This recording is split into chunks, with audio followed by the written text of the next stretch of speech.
speak this evening, please state your name and address. My name is Frank Couch. It's for USH. My address is 70 Niagara, City of Buffalo. I'm an attorney who represents Jennifer Falsetti, as well as another group of people who live on the apartment on Robinson Road, which was condemned on July the 29th by by town building inspector Brian Belson. The condemnation and summary eviction of all of my clients and the several other people who live there was done in complete abrogation of town law. Specifically, Article 67, which deals with dangerous... Mr. Hausch, you realize this isn't a court, right? I mean, this is a town board, so it sounds more like this may be a legal issue that you want to take to a court? No. No? Okay. Go ahead. This is my point. Chapter 67, and I understand that courts deal with statutes, but Chapter 67 is the town code, which you're charged with enforcing.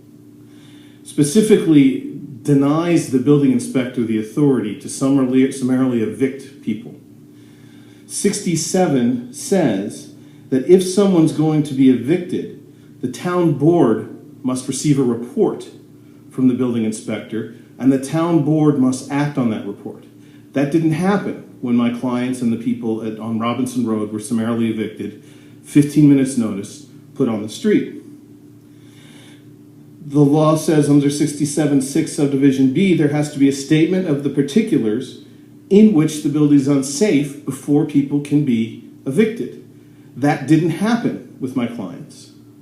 In fact, the local press and TV stations have filed Freedom of Information Act requests asking for the circumstances in which the reason that the building was condemned, and nothing was ever explained. There was no explanation given. There was no reason publicly given by Mr. Belson why he did what he did.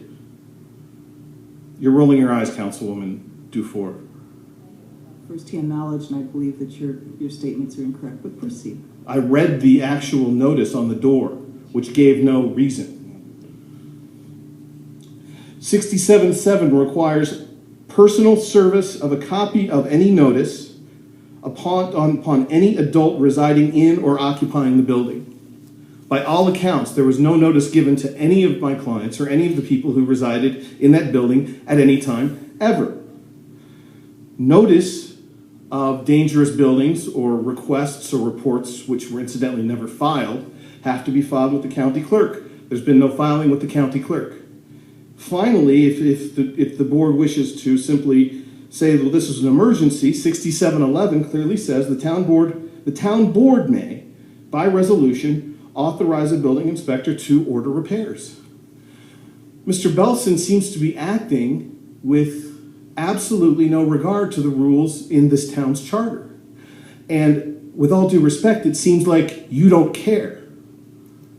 So my clients who were evicted, some of whom were put out in the rain, some of whom are disabled, some of whom have disabled nonverbal children who suffer from autism, were put out of their homes without explanation, complete abrogation of the law, who have suffered at the very least economic damages.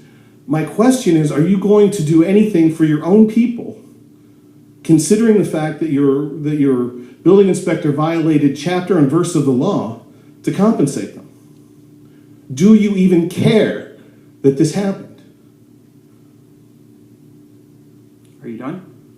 I guess I'm done. Okay, thank you.